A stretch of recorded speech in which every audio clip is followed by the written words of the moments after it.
माँ, अगले हफ्ते आपकी शादी की 25वीं सालगिरह है। मुझे पता है कि आपको याद भी नहीं होगा। मैं घर के खर्च के साथ साथ कुछ और पैसे भेज रही हूँ। अपने लिए एक अच्छी सी साड़ी ले लेना। और वो पुरानी चप्पल कब तक पहनोगी? किसी अच्छी दुकान से आरामदायक सैंडल देख लेना। पापा के लिए उनके पसंद की शर्ट ले आना और उनके चश्मे का फ्रेम बदलवा देना, वो बहुत पुराना हो गया है। सुबह सुबह रिद्धिमा का व्हाट्सएप मैसेज पढ़कर अर्चना देवी के चेहरे पर एक भावुक मुस्कान आ गई। सिक्योरिटी गार्ड की नौकरी करने वाले पति नरेश की छोटी सी तनख्वाह के बावजूद अर्चना देवी ने अपनी इकलौती बेटी की पढ़ाई में कोई कमी नहीं आने दी थी। अब रिद्धिमा शहर में रहकर पढ़ाई के साथ साथ कोचिंग में पढ़ाने का काम भी कर रही थी। अर्चना अक्सर अपने पति को साहबों को सलाम करते, डांट खाते और रात दिन मेहनत करते देखती थी। कई बार उनकी आंखें भर जाती, लेकिन नन्ही रिद्धिमा उन्हें समझाती कि एक दिन सब बदल जाएगा। और अब सब बदलने लगा था। रिद्धिमा ने अपने पापा को नौकरी छोड़ने के लिए मना लिया था। उसकी मेहनत और पढ़ाने की शैली की वजह से कोचिंग सेंटर उसे अच्छा पैसा देने लगे थे।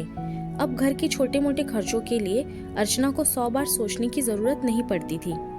बहुत समय से अर्चना ने अपने लिए कोई नई साड़ी नहीं खरीदी थी, इसलिए उसने पड़ोस की संगीता को अपने साथ बाजार चलने के लिए मना लिया था। उधर नरेश भी अपने दोस्त विजय के साथ बाजार जाने वाले थे अपनी नई शर्ट लेने के लिए। घर लौटने पर अर्चना ने देखा कि टेबल पर एक नया ब्रांडेड प्रेशर कुकर रखा हुआ था।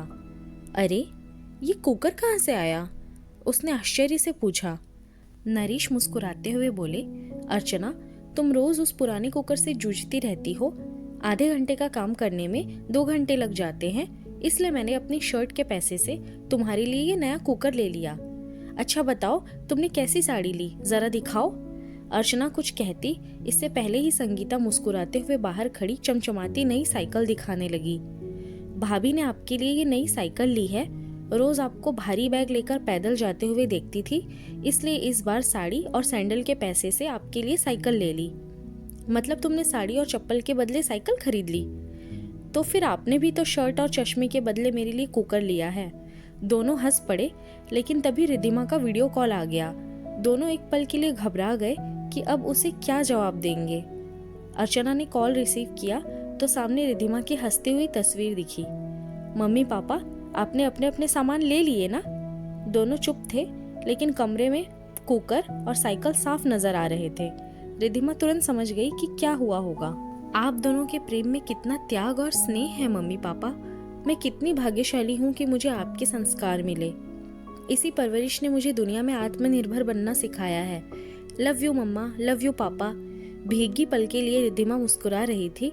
तभी नरेश ने अपने बैग से ताजे मोगरे का गजरा निकाला और अर्चना के बालों में सजा दिया। अर्चना शर्माते हुए मुस्कुराई और हल्के से फुसफुसाई, हैप्पी एनिवर्सरी, और नरेश के सीने से लग गई। अगर आपको ये वीडियो पसंद आया हो तो इसे लाइक और शेयर करना ना भूले। चैनल को जरूर सब्सक्राइब करें।